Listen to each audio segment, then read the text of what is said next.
del 2022, Raza y Pertenencia, Vivencias Latinas en el Pacífico Noroeste. Ahora vamos a orar, and now we will pray. Gracias te damos, Señor, por esta tarde.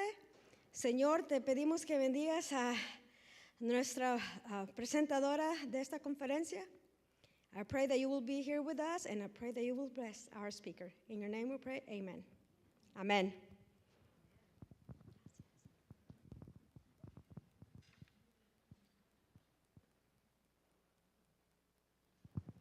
Good evening. It's a pleasure for me to introduce our speaker this evening, Dr. María Isabel Morales. The title of her keynote address is Culture, Land, and Play, Listening to and Learning from Mexican-American Children of Immigrants. Dr. Morales is a bilingual 1.5-generation immigrant and the daughter, granddaughter, and great-granddaughter of Mexican immigrants. She obtained a Bachelor of Arts degree in interdisciplinary studies with an emphasis in sociology, Chicanx studies, and Spanish from Eastern Washington University. She went on to earn her PhD in cultural studies and social thought in education from Washington State University. Her dissertation research, an exploratory case of Mexican-American children of immigrants, shed light on the stories and experiences of migrant children working in cherry orchards in Central Washington. Dr. Morales is currently the director of the North Central Washington Educational Opportunity Center at Central Washington University at the Wenatchee site. In 2020, Dr. Morales taught a year-long academic program called Gateways for Incarcerated Youth. This was a collaboration between Evergreen State College and the Green Hills School, a juvenile correction facility in Chehalis, Washington. In this program, college students and incarcerated youth learned together in seminar-style discussions and hands-on workshops. In addition to coursework, Dr. Morales taught a research module in Zapotec indigenous community in Oaxaca, Mexico. Currently, Dr. Morales is engaged in collaborative qualitative research project with women and indigenous coffee producers in Oaxaca to understand how they are building sustainability to inspire the next generation to connect to their land and culture. In her lived experiences and research, Dr. Morales concludes that although complex, migration is a right. Her current research with coffee producers in Oaxaca invited a new and important perspective. People have the right to stay in their communities and land. Her current scholarly curiosities are: what are the stories of immigrants from Mexico in the United States? How do immigrants build networks of support, solidarity, and love? What are the implications of immigration on communities in Mexico? How are campesinos, indigenous people, and community organizers pushing back against the conditions that force people to leave their homelands? As the daughter of an immigrant mother, I'm excited to hear Dr. Morales share the stories of other immigrants to the United States. Please join me in welcoming Dr. María Isabel Morales.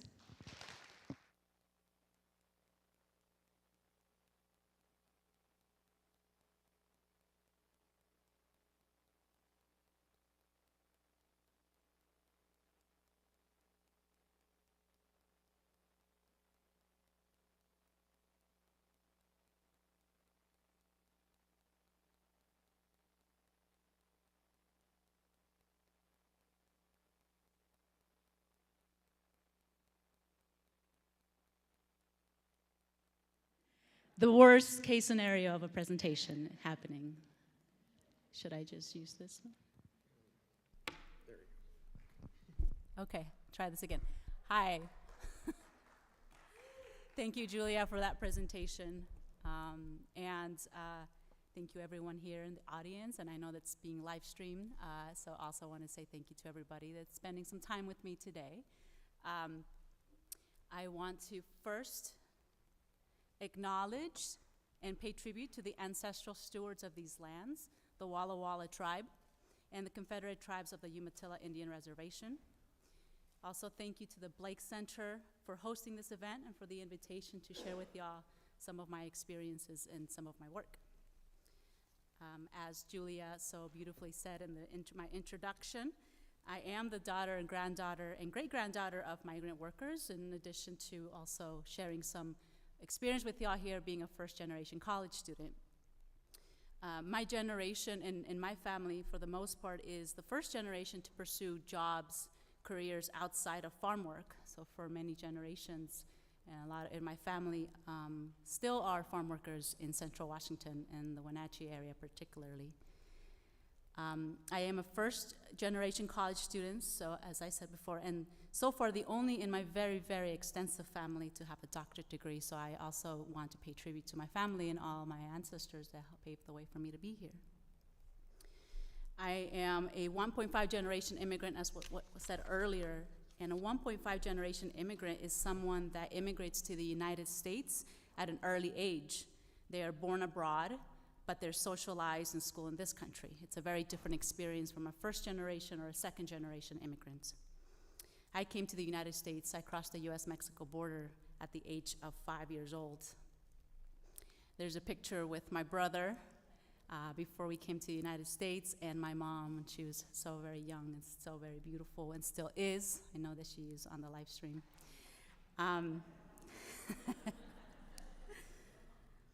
I also consider myself the daughter and granddaughter of migrants, even though I myself crossed the border.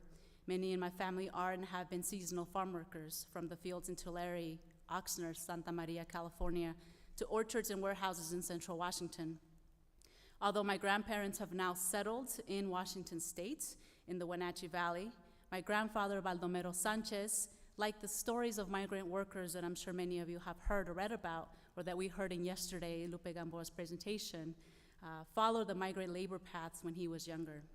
He labored in the Southwest, in Quincy, in George, and finally settled in Kashmir, Washington. I also know that my abuelito is on the live stream, so shout out to him as well. He first came to this country as a migrant worker in the 1970s. And while the Bracero program theoretically had come to an end by 1964, my grandfather's stories reveal that Mexican men continued to be recruited as Bracero years after 1964. My grandpa tells me stories of being stripped and sprayed with white powder substance that he was told was used to cleanse the workers from foreign infections. Research knows that that was a form of pesticide that was used. Many of the braceros or temporary contract workers were often subjected to humiliating exams after crossing the border, like my grandfather had been. Latin American people have been and continue to be critical in the development of this nation's economy, not only in agriculture, but in various industries. And this is a picture, National Museum of the American History is a source, sort of what it looked like to be sprayed. My great-grandfather, Miguel Sanchez, was one of the hundreds of Mexican men that labored in the railroad in Indiana. This picture of him is in the early 1930s, and my family recently came across this picture from just digging through research documents. In Washington State, Latinos have been integral in shaping the economic sector along with the cultural and social fabric. Both currently and historically, Mexicans are the dominant Latino group in this area, and as we learned with Lupe Gamboa and Michael Fox's presentation yesterday, Mexicans have been working and organizing for a very long time in this state. Negative narratives, dehumanizing narratives about immigrant people, about Mexican people, are rampant in our country. Narratives that portray Mexican people as criminals, as national security threats, or more recently as quote-unquote rapists, lazy, and even these good workers, while also being viewed as perpetual foreigners, are also common across media contexts and cultural contexts. These are dominant narratives because these ideas, although false and incomplete, are based off stereotypes, and they are that shape the stories that are told over and over about my communities. The concept dominant narrative is also called a majoritarian narrative by critical race theorists, which many of us may know critical race theory is such a hot debate in the media. But as many of you, I'm sure, know, critical race theory started in the legal field with folks like Derek Bell, Richard Delgado, Kimberly Crenshaw, Mari Matsada, as a tool, as a framework to help understand the way racism feels, what it looks like in our lives. Because although we know race is a construction, not real, racism very much is. Many of the dominant narratives about immigrant people, especially brown and black immigrants, are infused with and rooted in racist histories and ideologies that portray them as lesser beings, criminal, less intelligent. For example, we continue to hear and even buy into, whether consciously or unconsciously, the narrative that Mexican immigrants are only good workers, a narrative with a historical connection to immigration policy. For example, the Johnson-Reed Immigration Act of 1924 placed quotas and immigration rates from certain countries, but Mexican immigrants were not regulated in the same fashion, not because they were more accepted, but because they were perceived as, quote, less troublesome than other immigrant groups, and, quote, not socially or industrially ambitious like European and Asian immigrants, as Hing 2004 writes. Legislators consider Mexicans, quote, illiterate, unclean peon masses, whose only function was to supply cheap labor for the demands of the growing agricultural businesses. So these were the actual words used by representatives. So want us to imagine sort of the effect that it has on communities and how that, as a narrative, it passed forward, what it looks like in terms of how we continue to perceive Mexican American people. So in other words, Mexicans were valuable only for their work and labor. Another way of thinking of dominant narratives is through the concept of the single story, a term borrowed by the Nigerian author Chimamanda Adichie. Adichie states that the danger of the single story is not that the stories are incorrect, but that they're incomplete stories and often based off stereotypes. We all can be complicit in buying into single stories, such as the single story of Mexicans, the people who just cheat the healthcare system, because these are images that we see over and over again in media, in film, in stories, or what we study in our classrooms, right? One of the most dangerous consequences of these incomplete, false, and negative narratives of Mexican immigrants or of farm workers is the ways that those stories are internalized, those ways that we start to believe them to be normal. To interrupt, to unlearn, or to change these single stories, it is critical to give attention to shed light on the people that live these histories, on their stories and lived experiences. One of my research interests is this idea of critical counter narrative, which also is a critical race theory principle, that is essentially a tool that we can use to unlearn, to push back these dominant narratives that are based off stereotypes, to reshape our experiences, and to learn from their stories and lived experiences. How do immigrants tell their own stories? What are the experiences of immigrants? How do they tell their own stories? Today, my immediate family and the majority of my maternal extended family reside in Washington State, and like many more Mexican Americans, rely on agriculture, and in particular on fruit orchards. I know a lot of people in my community are panicking because when they have a change of weather, it also means that cherry season won't be the same, and that has a lot of implications on people. Especially fruit orchards like apples, cherries, pears, and peaches, which a lot of us know here, right? During the summer season, cherry orchards are a common place of employment for immigrant populations. Many of the immigrant people in the region are also considered migrants because they rely on seasonal farm work. It's around seasonal farm work. In the traditional sense, migrant is defined as a person who moves from place to find work. For example, in the cherry season, there are families that come to the Wenatchee Valley from the Tri-Cities for cherries, and there are also many families that come from Oregon and California. There is also a kind of a broader definition of migrant, which encompasses families who, like mine, don't necessarily move from city to city, but are migrant because they are seasonal farm workers. So they change jobs depending on the season. I was considered migrant when I was an undergrad at Eastern. I was served by the College Assistance Migrant Program because of that experience. The case study project I want to share with you today that very much started with my dissertation work and has continued since then focuses on the experience of seasonal farm workers who reside within Washington state. Working in these orchards in the summer becomes a family experience where in Central Washington. Parents bring their children to these sites, and from what I have come to learn, they do so for more reasons than just to earn money. For example, a moment that planted a seed of curiosity to study this topic for me happened when I was picking cherries one summer during my college summer break. While I was picking cherries on one tree, I heard a conversation between two men. One man tells the other, "I see that you brought your son." "I bring my son," responds the second man, "so he can learn to do more than one thing, so he has options. He needs to learn to do more than one thing." The father hoped that his son pursued an education, and he hoped that even if he did, that he still knew how to work with his hands, to have options. I was amazed by his words because his was a different story than those that solely place farm workers as, quote, victims or passive or voiceless. This parent had a hope for his children that illuminated a story of community and intergenerational learning, cultural resilience, and love. I heard a parent's hope for his children, a hope that I identified with. My own family's immigrant dream for my generation was about having a better life. I wanted to learn more, and I wanted to learn what the children experienced, what they had to say for themselves. My research and interest in understanding the experiences of children and immigrants in Washington state started formally in many ways with my doctoral dissertation, and I have continued to engage in this storytelling project to continue to understand what those experiences look like.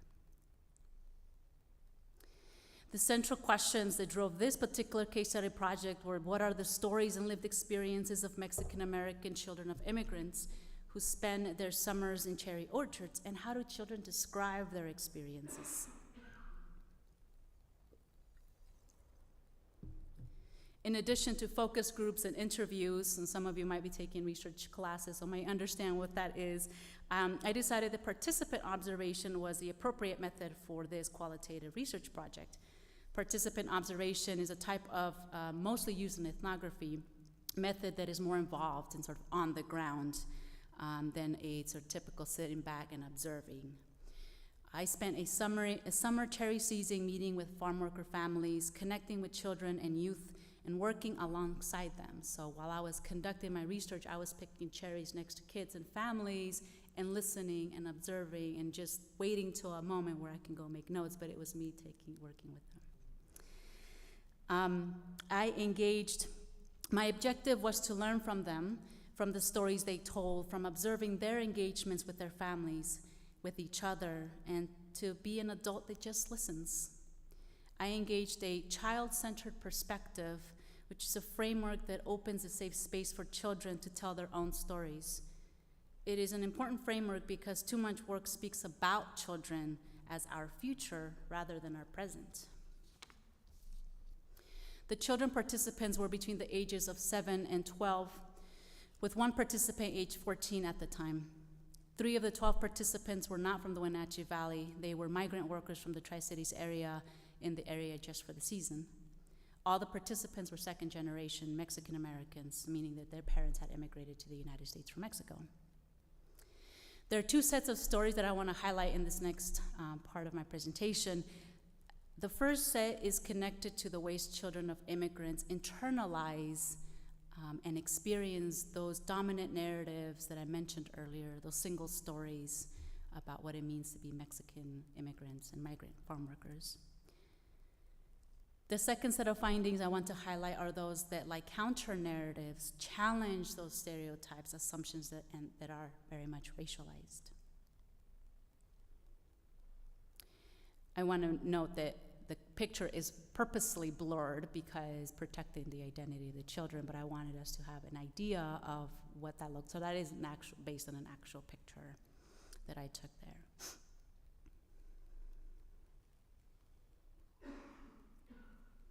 Children in the orchards learn the rules and expectations for being good workers. Having a job and making money is a goal that children understood very well. I asked children why they thought that the majority of the workers in the orchards were Mexican. Their responses demonstrated that they understood well how racialized narratives of Mexican people, how Mexican people belong in the orchard. They understood that well. They articulated that. Children's responses pointed to a belief that Mexican people just like to work in these areas. 7-year-old Noeli says, "My dad just likes to work." I heard work. Estrella, 11 years old, believed that Mexicans are into picking cherries, and that unlike other, quote, lazy people, Mexicans, quote, are not that much lazy, end quote. It was interesting how children and youth made comparisons between their communities to white people. Itzel believed that, quote, some people work more than others. Others, like Miguel, who was 12 at the time, believed that Mexican people liked picking cherries. 8-year-old Selena believed that Americans, and that's how she referred, were not in the orchard because, unlike Mexicans, Americans, quote, only work in offices or are teachers. Selena's is an example of how the majoritarian narrative, so the dominant narrative, is internalized, how it affects children and their perceptions of themselves and their communities. Here's the belief that Mexicans belong in the orchards and that Americans belong in offices. And I want us to note that all the children are American and born in this country, and yet they talked about Americans as if it was another group of people. So it is also interesting how they perceive themselves from that idea of American. Like Americanness is a privilege exclusive for white communities. Simultaneous to the belief that Mexican people are good workers is the perception that white people are lazy and cannot do orchard work. It was a theme that emerged from this conversation with children, from this research.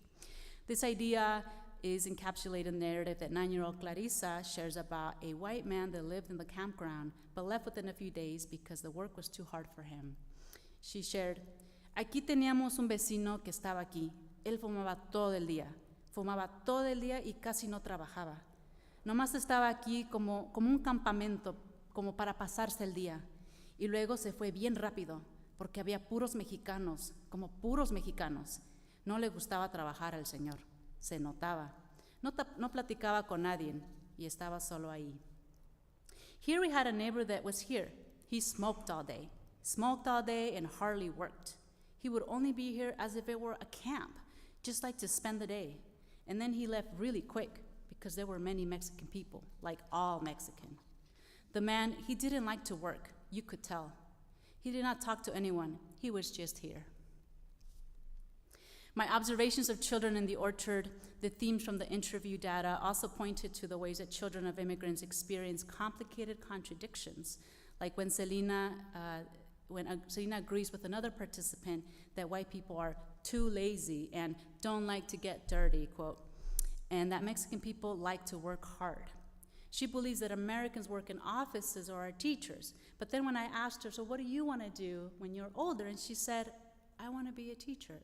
And then she paused. And though it was clear that there was sort of this questions, and though she's 9 years old, there was seemed to be this moment of interesting discomfort. Working class children internalize the power and position they hold in the social order that they are part of, as studies like Paul Willis's 1977 study with working class kids shows. For example, in my project, children understood the role and rules of el señor, the man, it translates to, in the orchard. They referred to the owner of the orchard as el señor, the man, which in 100% of the orchards that I spent time in was white. They wasn't referring to the supervisors, which were all Latino. What was interesting is that the owners of the orchard hardly are out there and seeing, but children already sort of knew and had this fear of this man, that if they would, it says, for example, describe her fear of not following the rules because el señor will scorn her. The second set of themes that I gather from conducting this project and my ongoing learning from children of immigrants' stories is connected to cultural resilience, resistance, and active pushback against dehumanizing views of farm workers. Yesterday, Lupe Gamboa said in the talk, we have something around these lines, I didn't quote him directly. We have to stop viewing farm workers as victims. We have to see them as whole human beings. I could not agree more with it. This was the most moving set of lessons I've gathered from this case study with children and my ongoing storytelling project with immigrant warehouse workers and orchard workers.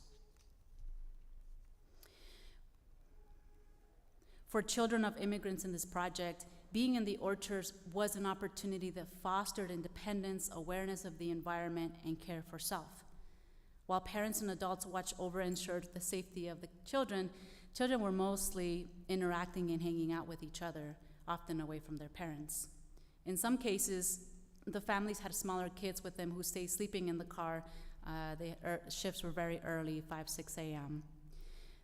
At one of the orchards, Selena, Ivan, Noeli, and Saida often hung out and played with each other throughout the orchard. When children were picking cherries, they often stood next to other children by their side. They were always interacting with other children. Stories were shared with each other. There is an important value to the relationships children have with other children without the restriction of adults. Moreover, there's a sense of community when the children are with parents along with their friends. Children demonstrate a sense of independence through their understandings of the work that they do in the orchard. For example, Miguel, Yanira, Saida were proud of the growth and learning they had experienced from the first summers they spent in the orchard. They were proud of being able to pick more quickly without removing the stems from the cherries as they had been instructed. While this pride of being a good worker may be problematic, and something to interrogate, there is a knowledge in the children's feelings of pride, not because of their ability to produce more, but because of the lessons they learn about themselves, work, family, and school, because of the ways they talk about pride in relation to their family, in relation to their culture, in relation to where they come from.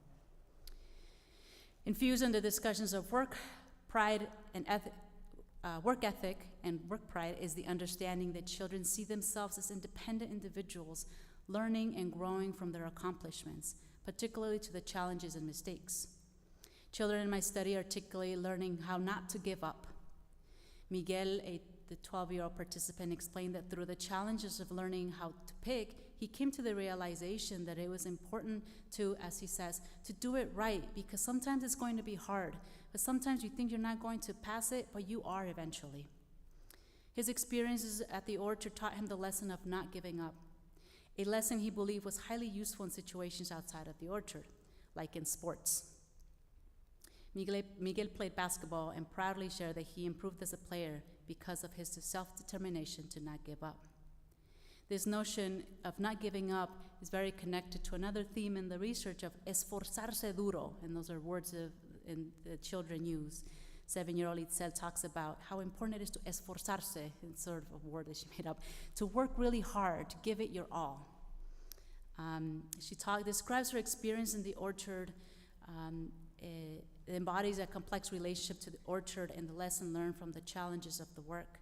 It illustrates the similar lesson I was given growing up of echarle ganas, which there's really not a way to translate echarle ganas fully in English. I mean, directly, it could say give it all your everything, but it means you just put in everything and anything you have, and you just keep on moving forward, even if it's moving at a slow pace, right?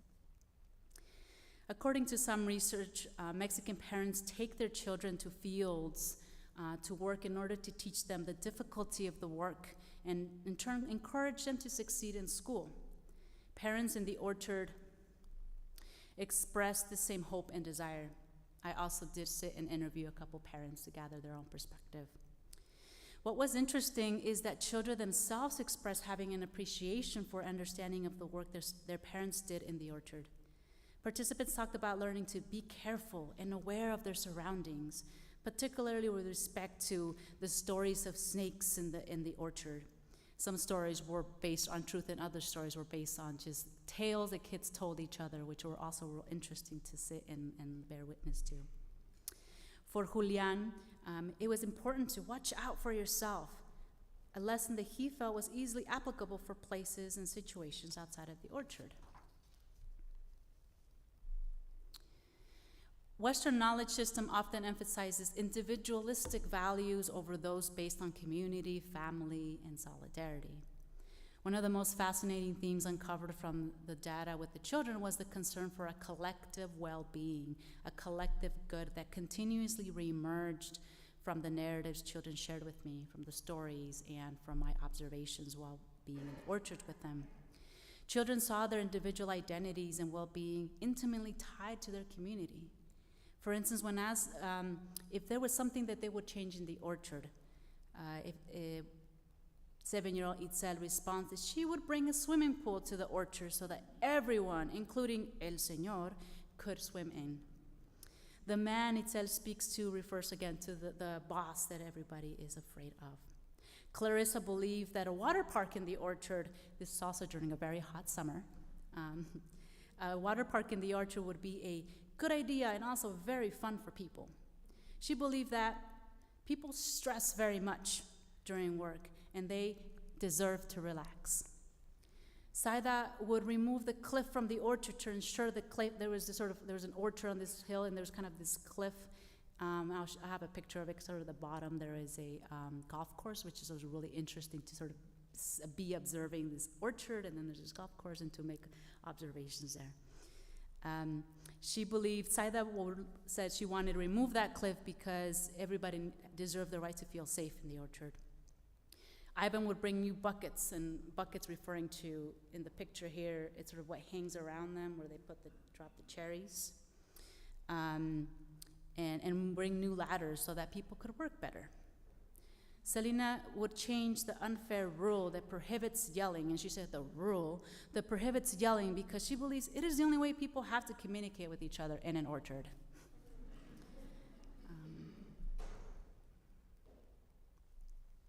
An important aspect of the conversation on community is family.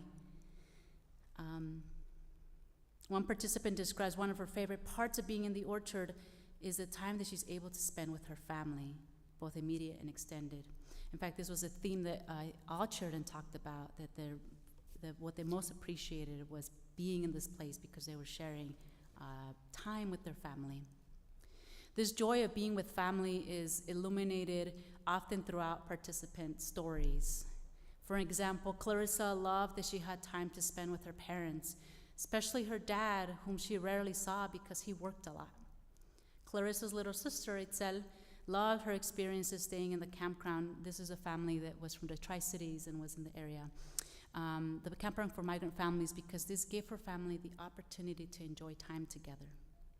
She enjoyed sharing time with the other families living in the campground as well.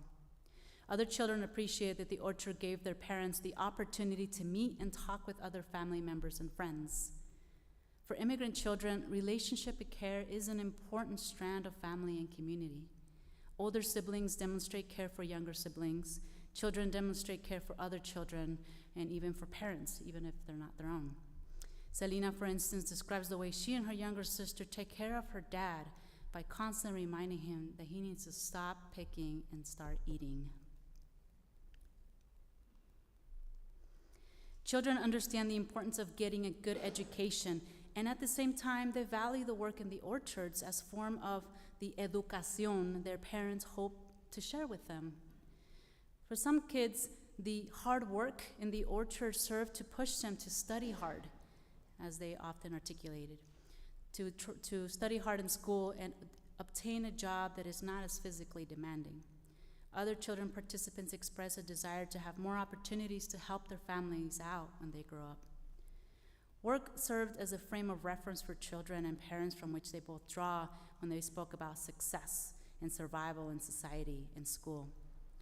Yanira states, I learned how money is earned, like how hard you have to work. Like it's either that or go to school and learn new things. And if you don't want to go to school, there is always the orchard. It is helpful because some kids don't really like the orchards. They're more like, they just like staying home, and that will teach them to not give up on school. Keep on learning and study hard. It also can teach you like things about nature.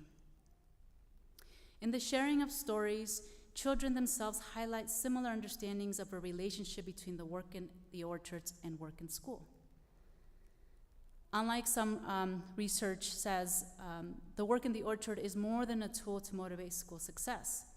While children seem to clearly understand the hopes their parents and community members have for them, they also view the orchard work as an option for those that do not do well in school. And I think there's something real important about that as well.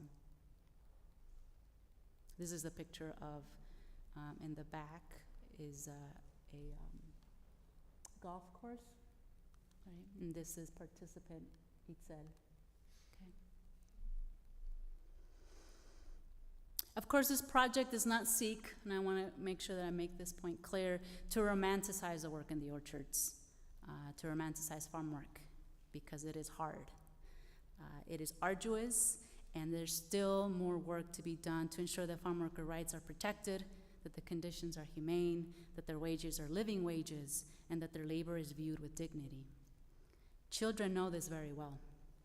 Despite the learning about family, love, culture, community, they all had dreams of pursuing an education that gave them a better life.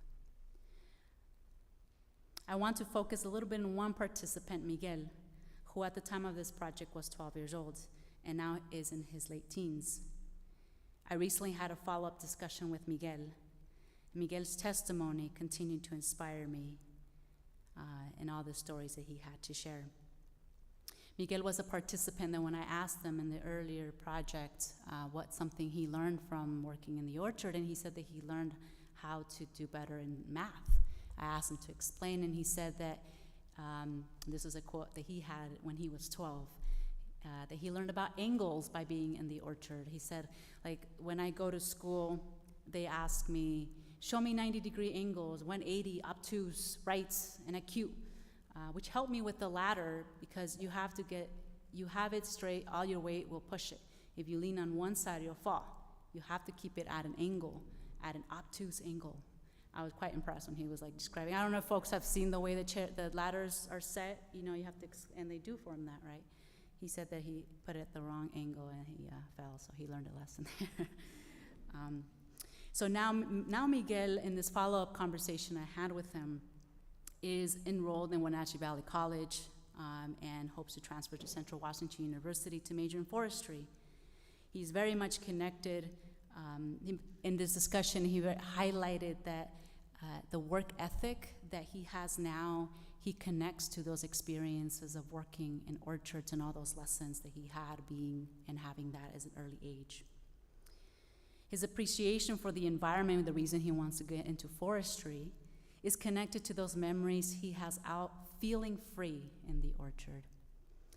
Sharing time with his cousin is his fondest memory of when he was a kid being in the orchard. He today, in addition to being a college student, he is also into hunting, but he strongly believes that hunters have to act out of respect and ethics. He says, you can't kill game just to kill. He tells me, if you kill it, you eat it. I was quite inspired by his appreciation and love for the environment and how he, as someone that hunts, was able to sort of talk about hunting from such a respectful place, and the ways that he talked about being outdoors and the appreciation he has for that and how he connects to his being in the orchards.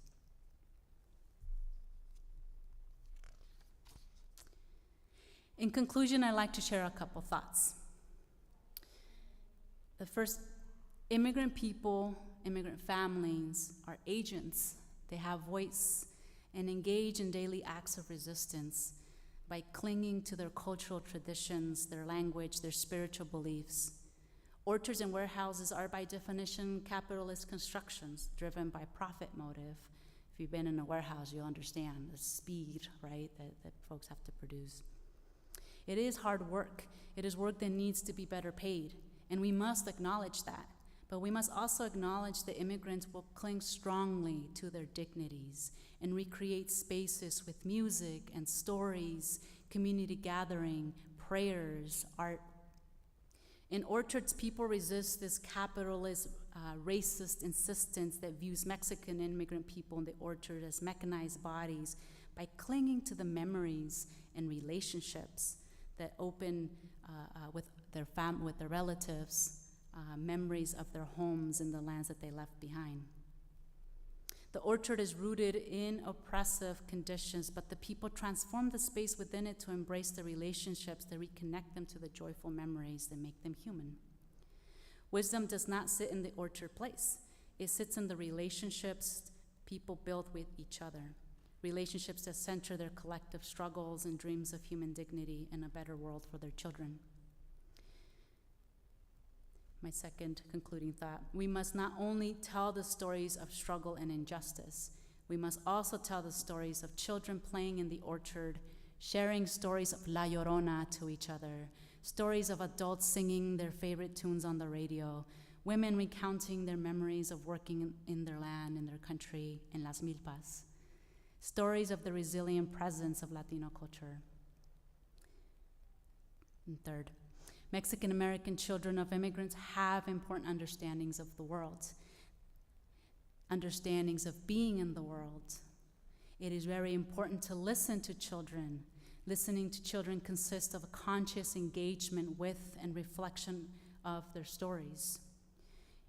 It is an emergent listening that Brown and Davis discusses is about being open and being affected and not being bound to what you already know. We must learn to listen and act as educators, community members, community organizers to the ways dangerous dominant narratives, single stories, impact the perceptions children have of themselves and their communities. We must do our part to unlearn those narratives and view children of immigrants as full and whole beings from a strengths-based perspective and not a deficit lens. They are holders of knowledge, they are creators of knowledge, as much as adults and anybody else. We can get to know Latino immigrant people by listening to stories. Storytelling is very important. Getting to know communities and families might help us transgress the boundaries that keep us from talking together, those boundaries of race and class and differences, thus opening possibilities to make, in the words of the indigenous Zapatista movement, a world where many worlds fit. Thank you.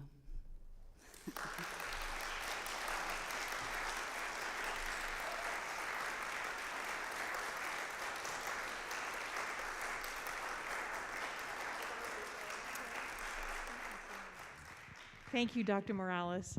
And now we get to have some fun. I forgot to show this picture. Oh.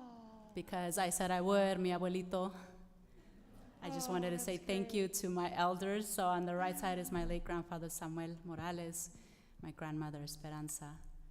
And on the left is my grandfather, Baldomero Sanchez, and my grandmother, Sara Aviña. I want to say gracias, abuelito, por la inspiración, las historias, y por todo su esfuerzo.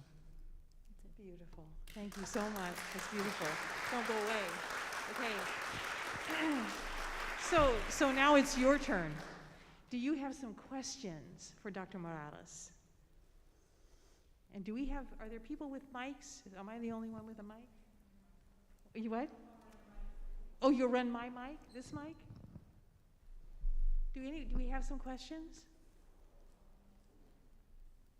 Well, while you're thinking about this, it's a little overwhelming to hear all of this at one time, but I found myself asking some questions. These stories are largely positive, that the children share with each other and that the children shared with you. Mm-hmm. But were there also some tough stories? I mean, do children in some way or at some age begin to sense this horrible juxtaposition of them working in the orchards and this other world that's just a few yards away at the golf course? I mean, do they get that? Thank you for that question. It was a very intentional act that I chose to share what I shared. Yeah. But I mean, like I said, in the end, I don't want to romanticize and say like, yay, orchards and farm work is all right, because it's not the case, and a lot of us know that. But I think it's really, really important that sometimes with an effort to like work and do migrant justice work, we perpetuate kind of dehumanizing people by only telling stories of struggle and not telling the ways that they live and they hold on, right? So I want to say that. But yes, there are stories of I mean, it's more about how, like, the way the children responded or the way they talked about Americans versus Mexicans. Yeah. I think that kids, I mean, I witnessed sort of this discomfort, but a lot of them didn't necessarily have words to articulate that quite yet. And so I think part of my follow-up that I'm starting to do with, like, with participants like Miguel is to, now that they're older, Yeah. to see, like, how can Yeah. they articulate that. They did talk about the stories of just the work never ends. It's really Yeah. hard. Waking up early in the morning is not easy, right? And I know that there are migrant families that, you know, do really rely on children to make money to help them, right? The families and the kids that I was working with was most of the cases of children. Oftentimes it's children that said to their parents, well, I want to go with you, or it was parents bringing them along, not necessarily to be sort of like formal workers of any sort, because in the summers, a lot of these families don't necessarily have the funds to, like, send children to summer camps, right? So they come with them. Right. So I want to say that there's also definitely the other, but the stories of work being hard, of picking cherries, of your fingers hurting, of being the heat, stories of fear of snakes in the orchard, right? There's also, was really interesting to observe the ways that, like, kids were hanging out, boys and girls, but there's often these comments that adult men would make about the boys hanging out with the girls and not going to pick cherries. And the kids were like, but I think the boys were really like, but why? Like, I want to play. And so I also observed that, right? In that very real, like, it's gendered, and how they're like, boy, why are you out playing? You gotta, and so there was a sort of a higher expectation for the boys to be doing. And not so much for the girl, not as much for the girls. Interesting. Yeah. But they were not at the age where, like, they were just like, but why? And then they just keep doing it. So it was a very sort of moment, right, in the case that kind of focused in that moment. It must be really hard on the family, too, for the parents to be aware in an adult way of the paradox, right, of the work that they're doing that honors nature, et cetera, and the capitalistic way of viewing what they're doing and what they want their children to have as an opportunity to grow out of this, right? To, in a way, escape this life. Yeah. And yet, what the children experience when they're young is this nurtured environment with mom and dad. So how do those conversations go? How do those conversations go later? Between parents and because the parents, you know, the parents want the children to honor work.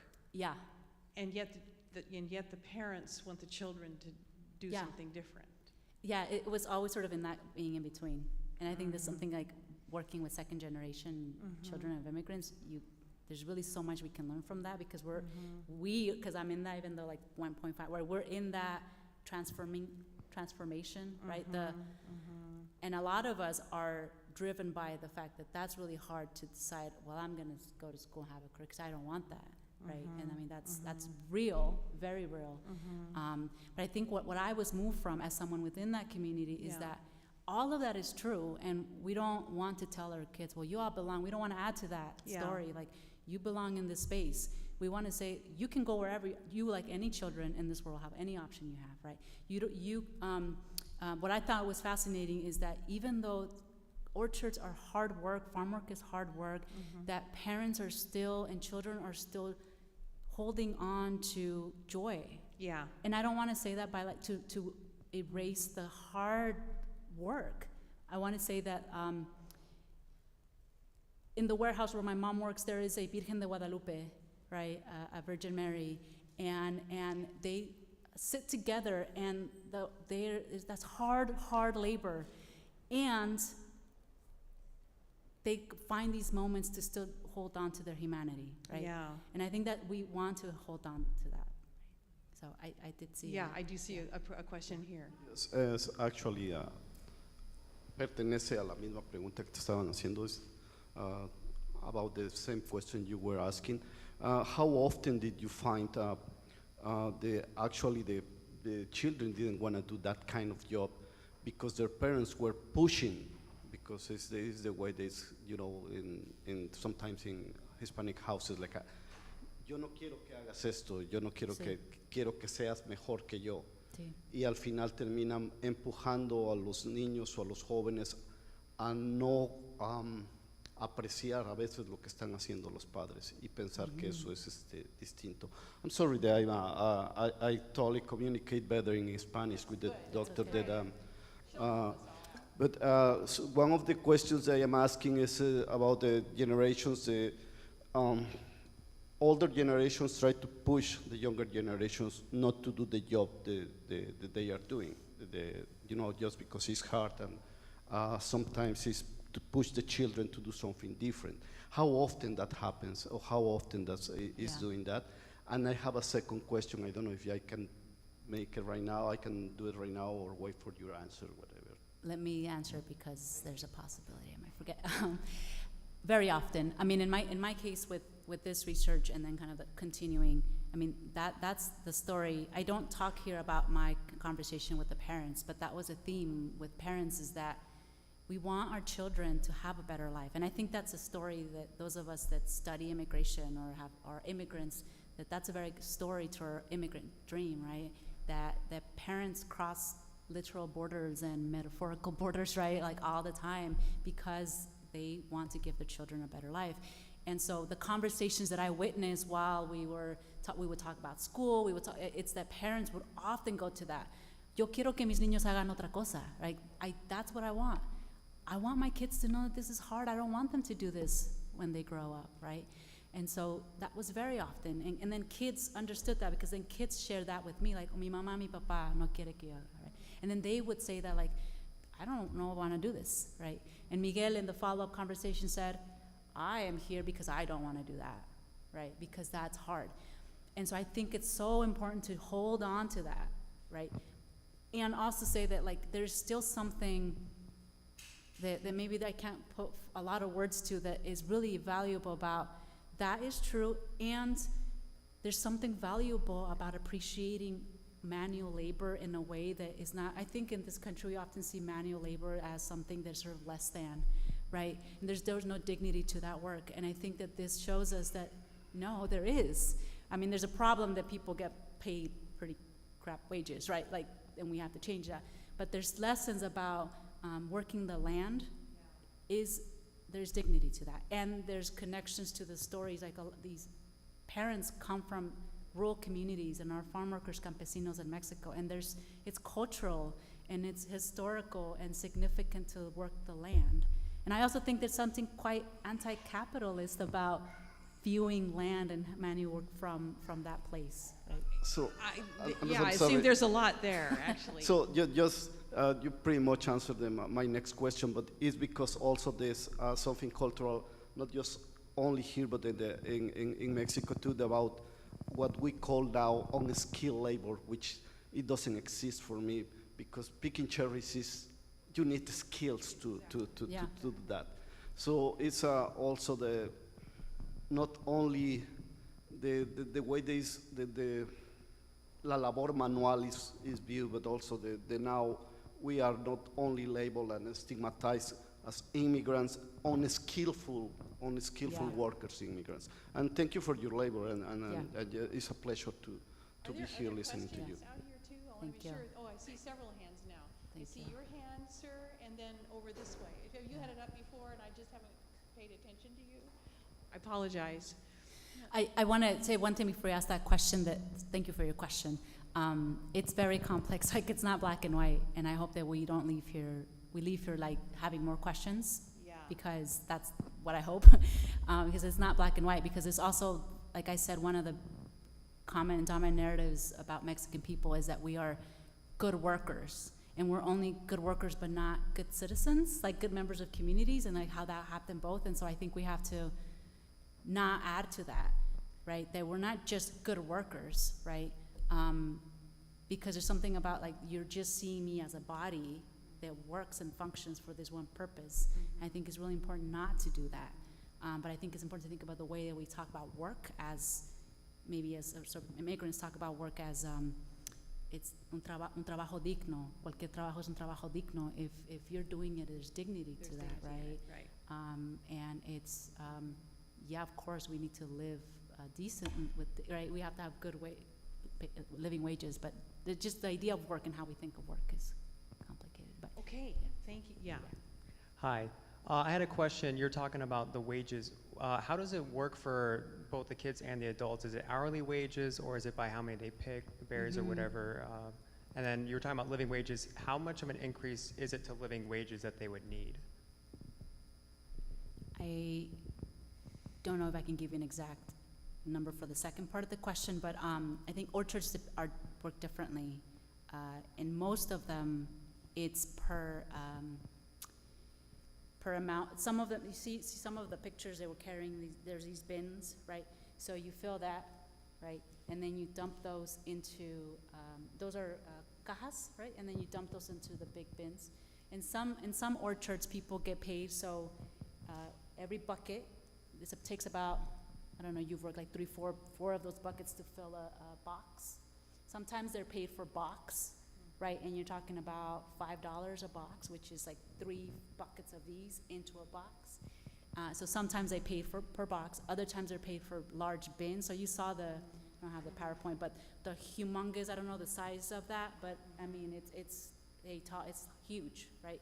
Sometimes they pay for that. And what do you think? About $30 for that large thing, right? So I mean, you think about how much it costs, right? And so they're paid for that. So it's not in the orchard, it's not hourly. Okay. Warehouses are a different deal. I mean, and I'll let you answer that question. I mean, that's how much you're getting paid. You're talking about waking up, sunrise. They only can work till about 12 because of the heat, right? And maybe even earlier if it's too hot, right? There were stories I didn't share this about. Children knew all these stories too. They had so much. It's a really sweet. I would say they had a lot of cheese, man. They talked about they knew there were people that were sneak into the orchard to start earlier because they wanted to pick more, even though there's only they can't start work until the sun starts rising. So that's how they. So I think time is measured differently in the orchards, and so yeah, that's how much they're paid. So that's not a lot, right? They have to work, and it's really skilled, as compañera here was saying. Like, I pick cherries, and I mean, you have to. It'd be easy to just put your fingers in, but you can't do that. You have to do this because the stems have to come in, because the consumer don't like cherries without a little stem because it's not the aesthetic, right? So that's hard to do that. It takes a long time to do that. A skilled worker could fill a bucket in, I don't know, 20 minutes, but that's a very skilled worker.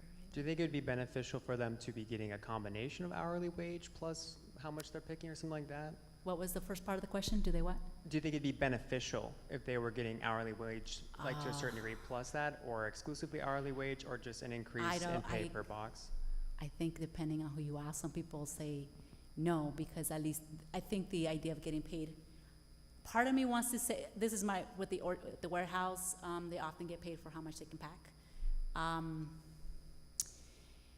Hourly, you would think it might be beneficial because then people would slow down and they would just get, but the reality is that a lot of immigrant workers feel like they have more sense of control on how much money they'll make if you make it by contract, because then they could, but then that means that I could give another talk about warehouse workers and women in warehouse workers. I see my mom, and they're moving quite fast with the pairs because they're trying to make a lot of boxes, and they come home and paint. And so it's Complicated. Thank you. Appreciate it. Yeah, thank you. Very much. Before we go back here, Jody, there's a gentleman who that I ignored, inadvertently earlier. So here comes the mic to you. Hi, good evening. As far as doing your research, I don't know how long ago you did this research asking these kids these questions, but do you keep track as far as like, I was a migrant worker, in the 70s to the 80s, and back then we used to have a lot of families. Do you keep track of there less families working? Because obviously you've concentrated on cherries, but you got asparagus, cherries, and apples that are all have to be picked by hand and put in bins and boxes. Is the family atmosphere less? Is there still a lot of children in the fields, or is this just more single men or women than families? As far as your research, Yeah, do you keep track of that? over the last, that's a great question. I mean, and thank you. There is so much more than cherries, right? And cherries, that's such a short season compared to like other seasons, in the Wenatchee area, you mostly see kids and whole families during the cherry season because it's summer season. I haven't been in the orchard in the last couple years, but I know that there's still kids and whole families that go, especially kind of older, like 10 to 15. The way that they make it work is, I mean, they're not like workers on their own ticket, right? They go with families, pick cherries, they go with their tios or their tias or their parents, pick some cherries, and then they get the money they make. At least Miguel was doing that, my participant, right? And still does it to this day. He'll go in the summers to just make extra cash, right? I do think that over the last several years of COVID, I don't take that back. Over the last several years of COVID, it's looked really different. Less families, less migrant families from California and Oregon that would come to the Wenatchee Valley were coming up. And so I know that there's been a shift completely. And so I don't know what this season is going to look like, but there was certainly a shift over the last 2 years. Yeah. Does that help? Yeah, I was just, see if you kept track of. Oh, if I kept track of families? Families, you know, more kids in the orchards or less in the last, I don't know, research 5 years. That's something that I hope to do some more of, to go back to have kind of a comparison of that. A lot of this was sort of happened over the season, and then I've been gathering stories from some of the individuals that I interviewed, but I haven't gone to the orchards to do sort of a massive track.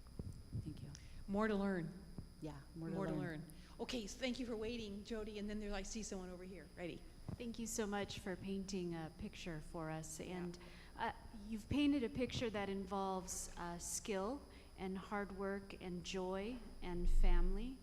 And it seems that you hint from some of the responses that you share that the students or the children seem to lean towards resilience and seem to understand a sense of resilience because of that experience. And we talk a lot about, especially at higher education levels, about resilience, right? Can you share your thoughts on where their understanding of applied resilience might come from? They seem to hint that they felt prepared for something because of their work and their experience together. Is that something that they might have developed in themselves? Is that coming from families? Where are they getting that notion? Yeah, good question. Thank you. I mean, certainly they don't talk about resilience, right? That's not even right in that way. But I think from the stories and from what I observe, I think it comes from what they witness in their parents, like them bearing witness to their parents working hard. So it was both them being in the orchard and experiencing that difficulty of waking up in the morning and being there. And so when they talked about esforzarse duro and to working hard, it was connected to their experiences of how they felt tired and how they were just so hot. And a lot of times it was when I asked questions around, what lessons, ¿qué aprendiste? ¿Qué te gusta estar aquí?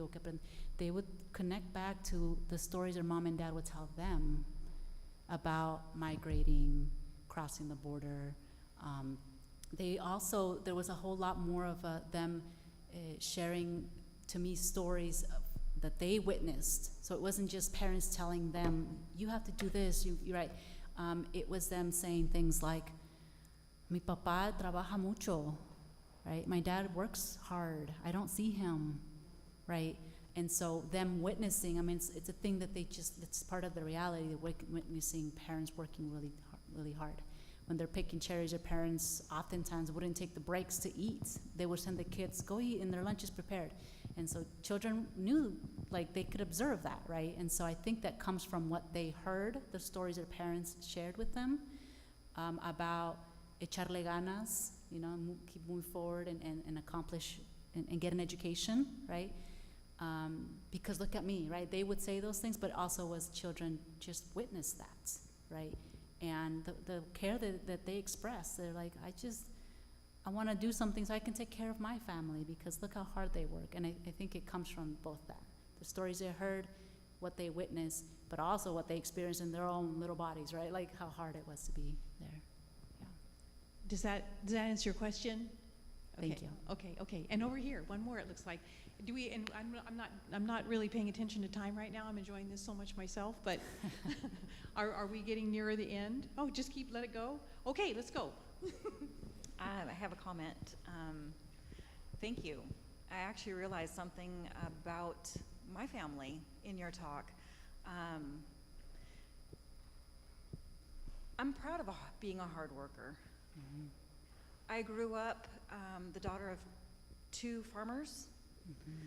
who, as soon as they were old enough to leave home, 19, my dad, 17, joined the Navy, left to get away from, like you said, it's hard work, it's hard physical labor. Mm-hmm. And whether it's milking cows or driving a tractor at the age of 5 to go and pick up bales of hay, or picking cherries in the orchard or apples or whatever, it's incredibly hard work. But at the same time, because of their parents wanting them to do better and be better, that work ethic and the pride in the land, it spills over into our children. And when I was raising my daughter, I wanted better for her too. And I saw something you said early on in your talk tonight. The difference between my husband and I is my husband, he grew up your typical white person, which is how I always viewed myself. Mm-hmm.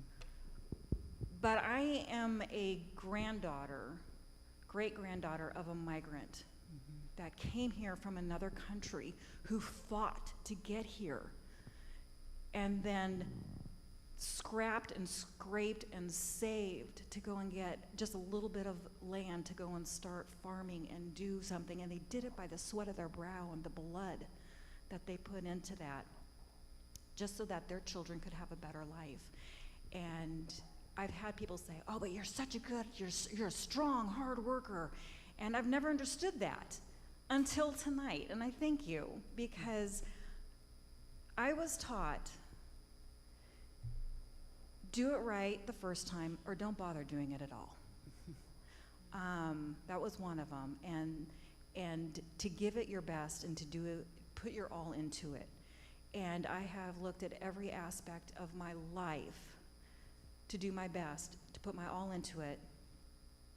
And I'm not rich, I'm not famous, I'm not anything that I would call, spectacular, but I am proud of what I have achieved because of the stepping stones that my parents and my grandparents have laid out for me, because of those work ethics and that desire to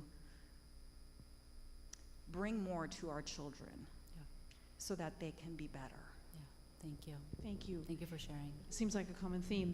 Of course, we can't ignore the elephant in the room, and that is that the child who is a citizen and doing that work, beside parents who may also be citizens, doesn't view him or herself to be a citizen. Yeah.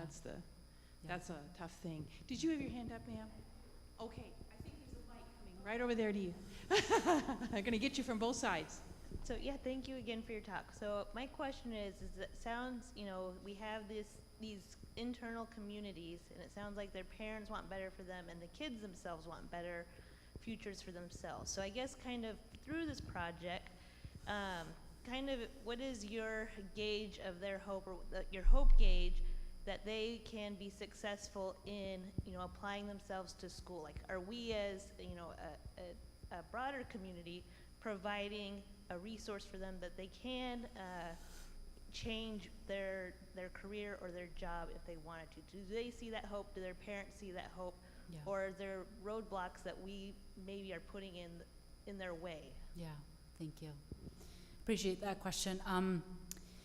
I arrived to this thought thinking of deficit lenses versus strength-based, right? And so what I'm saying with that is sort of an answer to this question is, when we view children of immigrants, particularly brown and black children in these communities, right?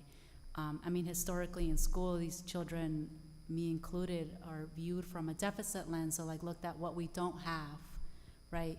versus the wealth of knowledge that we do, right?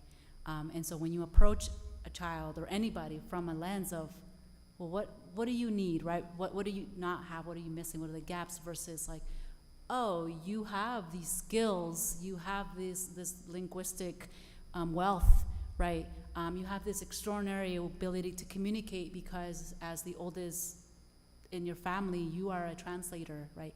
There's like these funds of knowledge that we as in educators or we as in family members or community members can miss if we see them as from a deficit perspective, right? So I think that's one thing, like checking ourselves, right? And how we are complicit in deficit thinking. So that's one thing that we can do is to see that cultural knowledge and the resilience, right, that communities hold, right? And to question the ways that we buy into these dominant narratives that position communities as belonging only in certain places. So I think the problem for me is not whether migrants are in one space or another. Of course, that is the problem. I think is that in schools, oftentimes, children of color are told you can only go this one way, right? And I think that education is powerful. I mean, I'm an educator. I'm here, right? But I think it's really important to give options. And I think that a lot of schools there's pipelines that move kids in particular ways. And so it's not that, I mean, if people want to pursue an education, absolutely. And I think we have to create as many access points and opportunities so they can see themselves in these places. But if someone is like, I just want to do this sort of technical education, and if that's what they want to pursue, I think we have to the issue is when we, with a good intention, say, no, but you have to move in this one direction, because we have to sort of provide options for everybody. I mean, Mexican-American children in school for a long time were only sent to vocational classes, right? And there was these pipelines, right? And not that there's a problem with vocational learning. The problem is when children are told that's the only thing you can aspire to, that's the only thing that you can do because of your fill in the blank, right? Or what you're missing. So it's not what those are, right? And educational routes are important and transformative when we are able to find our voices in educational space with education. But I think it's just that we have to rid those pipelines and create bridges and open doors and have people in our schools and communities see themselves as whole beings and intellectual beings, and everybody has a capacity to learn, and not send them only in certain directions. Does that help? I think so. So do you think that the kids think that they have those opportunities available? It sounds like from what you talked about, it sounds like they do, and it sounds like the parents think that those are available too. More connected specifically to the yes, absolutely. I think that the parents were like sort of these big stories of, if you don't go to school, this is what you will have. Yeah. This is hard work, right? But part of that esfuerzo, that hard work that parents were engaged in is to help teach their children and to give their kids options and possibilities, so they could pursue an education. I mean, they all, without me even asking, brought up school and brought up education in our conversations about how important it was for them to pursue an education so they could live a better life. Sure. Yeah. Thank you. Okay, thank you for that question. Are there any other questions? Okay. Here, I'll give you mine. I don't need it. It's not necessarily a question, more of a comment. I think about, where we're at in this day and age. And my father always talked about that years ago, they'd go from Texas to California, Washington, Texas, Michigan, anywhere where the work was. But you're talking about third generations, of migrant workers. And for the longest time, it was like, because that's all they knew how to do. They just didn't know that there was any better way. Cannery work, field work, all of that, and it took decades. And so to hear that now the parents are saying, get an education, do this or do that. He didn't have that. He didn't have parents that were like, oh yeah, you can do this. No, it was like, this is what we do. This is how we survive, and we do it as a family. Everybody works, we pull the money together, and we survive that way. And the next stop would do the same thing. It doesn't matter if you're 17, 25, 11, we're all working together, we all pull that money in. So it's really, it's exciting that the research is now showing a different route. That's great. It's just a comment. Oh, thank you for that comment. Okay, are there any other questions for this evening? I actually think we're all going to go away with quite a few questions. And now I'm just thinking of more and more questions I would like to talk to you about myself, but maybe not everyone wants to hear them. Maybe it's time for us to give her one more round of applause. Thank Dr. We're so glad you came. We want to hear more about your research, and I hope you'll come back again. Thank you for being here. Thank you all so much. And good night, everyone. Are you interested in any of them coming to see you privately afterwards, or would you like them just to go? That's a very hard question to ask me. I know exactly. What is she going to say now, right? Yeah. You'll be around for a little bit, though, it sounds like. I'll be around. Okay, all right. Thank you all for coming and honoring Donald Blake and participating in our conference this spring. We really appreciate your support.